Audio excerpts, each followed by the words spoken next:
مدنی دی پیروی کر، آقا دی پیروی کر، راضی خدا ملے گا، او سنت دا ثمر تینو روزے جزا ملے گا۔ ورحمۃ اللہ وبرکاتہ۔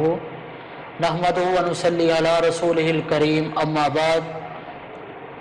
آج میں ایک ایسا عمل آپ کو بتانے جا رہا ہوں کہ جو ہمارے معاشرے کے اندر اکثریت لوگ اس عمل کو اتنی اہمیت نہیں دیتے، لیکن یہ عمل اتنی اہمیت کا حامل ہے کہ ایک چھوٹی سی دعا ہے لیکن اس کا اجر بہت زیادہ ہے۔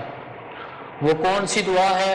سنن ابو داود کتاب اللباس کے اندر یہ حدیث موجود ہے کہ رسول اللہ صلی اللہ علیہ وسلم نے ارشاد فرمایا کہ جو شخص تم میں سے لباس پہنتے وقت یہ دعا پڑھ لیتا ہے۔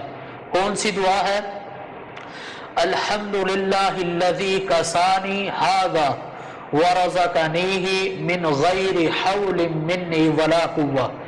اس کا ترجمہ کیا ہے کہ تمام قسم کی تعریفیں اس اللہ کے لیے ہیں جس نے مجھے یہ لباس پہنایا اور مجھے میری ہمت اور طاقت کے بغیر عطا فرمایا۔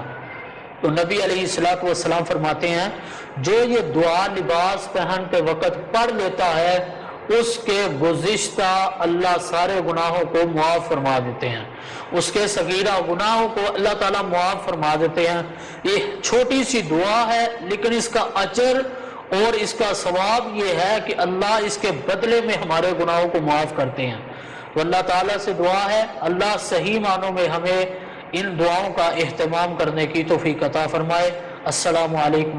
مدنی دی پیروی کر، آقا دی پیروی کر، راضی خدا ملے گا، او سنت دا ثمر تینو روزے جزا ملے گا۔